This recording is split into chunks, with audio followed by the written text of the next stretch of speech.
Salam kerahiman. Hari ini 8 April.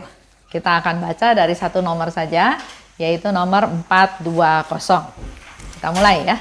Dalam nama Bapa dan Putra dan Roh Kudus. Amin. 420. Minggu 28 April 1935. Minggu Putih, yakni Pesta Kerahiman Ilahi, penutupan tahun Yubileum Penebusan. Ketika kami pergi untuk ambil bagian dalam perayaan, hatiku melompat kegirangan, karena dua perayaan dipadukan begitu erat. Aku memohon kepada Allah kerahiman bagi jiwa orang-orang berdosa. Menjelang akhir ibadat, ketika imam mengambil sakramen Maha Kudus untuk memberkati umat, aku melihat Tuhan Yesus seperti tampak dalam gambar itu. Tuhan memberikan berkat-Nya dan kedua sinar itu menyinari seluruh dunia. Tiba-tiba aku melihat suatu cahaya cemerlang yang tak tertembus dalam bentuk suatu tempat tinggal kristal yang dirajut dari gelombang cahaya yang tak terhampiri, baik oleh ciptaan apapun maupun oleh roh. Ada 3 pintu menuju cahaya itu. Pada saat itu, Yesus sebagaimana terlukis dalam gambar, memasuki cahaya itu melalui pintu kedua menuju Sang Esa yang ada di dalam. Itulah Sang Esa yang Tritunggal, yang tak dapat dipahami, yang tak terbatas. Tiba-tiba aku mendengar suatu suara. Pesta ini muncul dari lubuk kerahimanku sendiri, dan dikukuhkan dalam lubuk kerahimanku yang besar. Setiap jiwa yang percaya dan berharap pada kerahimanku akan menerimanya. Sukacitaku meluap-luap karena kebaikan dan keagungan Allahku yang luar biasa itu. 28 April 1935, hari Minggu.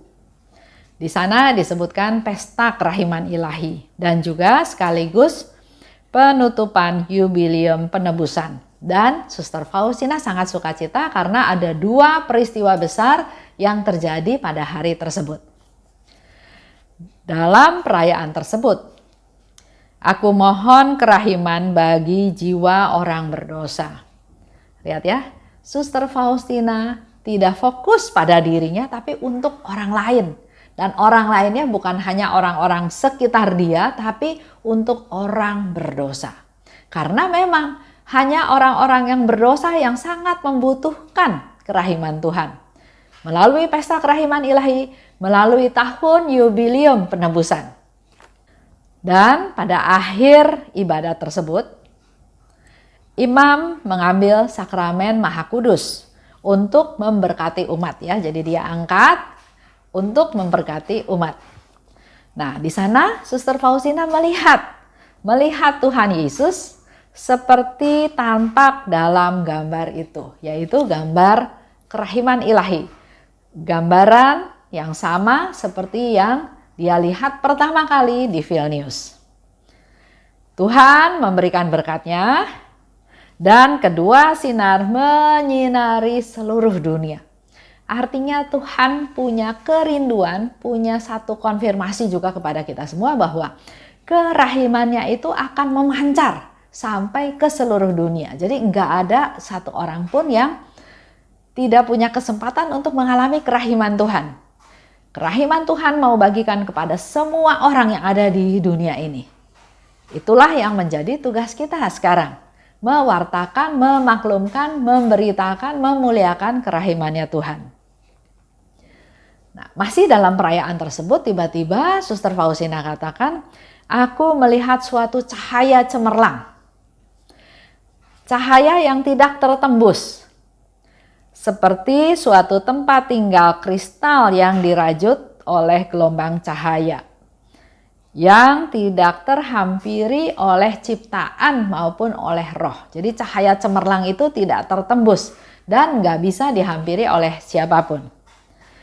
Di situ ada 3 pintu, ya ada 3 pintu dalam cahaya itu, dan Suster Faustina melihat Yesus memasuki cahaya tersebut melalui pintu nomor 2 menuju Sang Esa yang ada di dalam.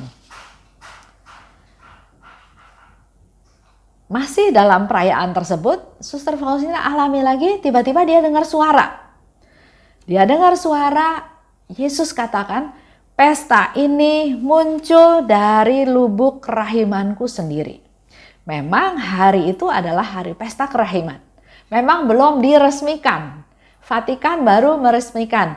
1 minggu setelah Paskah menjadi pesta kerahiman itu pun tahun 2000. Ini tahun 1935. Tapi pada tahun itu, itulah pertama kali gambar Yesus yang Maha Rahim, gambar kerahiman ilahi dipasang di atas, di muka umum dan dihormati oleh banyak orang. Bisa dihormati oleh publik yang ada di sana.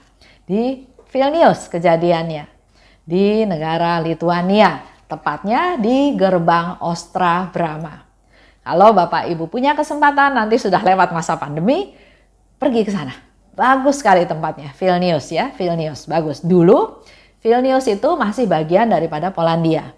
Tapi karena perkembangan, karena perang, akhirnya Vilnius menjadi negara sendiri, disebut negara Lituania dengan ibu kotanya Vilnius. Kembali lagi, apa yang dikatakan oleh Yesus? Pesta ini muncul dari lubuk kerahimanku.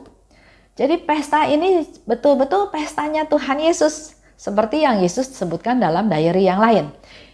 Pesta kerahiman adalah pestaku. Yesus yang jadi tuan rumah, Yesus yang mengundang kita semua manusia berdosa untuk datang padanya. Untuk menerima rahmat yang luar biasa, yaitu rahmat indulgensi penuh. Dan selain pesta ini muncul dari lubuk kerahimanku dan dikukuhkan dalam lubuk kerahimanku yang besar. Dan setiap jiwa yang percaya dan berharap pada kerahimanku akan menerimanya. Sebentar lagi kita masuk ke pesta kerahiman. Tahun 2021 pesta kerahiman dirayakan pada tanggal 11 April. Hari ini tanggal 8 ya, kita masih dalam novena kerahiman ilahi. Tapi 11 April, 3 hari lagi kita akan diundang oleh Yesus untuk masuk ke pesta kerahimannya Tuhan. Di mana dia katakan, pesta ini muncul dari lubuk kerahimanku. Dari hatinya Yesus yang paling dalam. Dia ingin ada pesta ini. Dia ingin mengundang kita semua manusia berdosa, juga 9 kelompok jiwa yang sudah Yesus minta kita bawa kepadanya. Dan setiap jiwa yang percaya dan berharap pada kerahimanku akan menerimanya. Jadi kita perlu percaya, perlu berharap. Kita akan menerima rahmat-rahmat yang Tuhan mau limpahkan pada kita. Percaya pada kerahiman Tuhan. Tuhan itu baik, Tuhan itu pemurah, Tuhan itu mengampuni, Tuhan itu sayang, senang sama orang-orang yang datang padanya, yang bertobat. Tuhan itu penolong, Tuhan itu sumber kekuatan, Tuhan itu memberi kesegaran kepada kita, Tuhan itu memberi kehidupan yang baru, harapan yang baru buat kita. Tuhan selalu memberikan yang terbaik buat kita. Tuhan pelihara saya, Tuhan lindungi saya.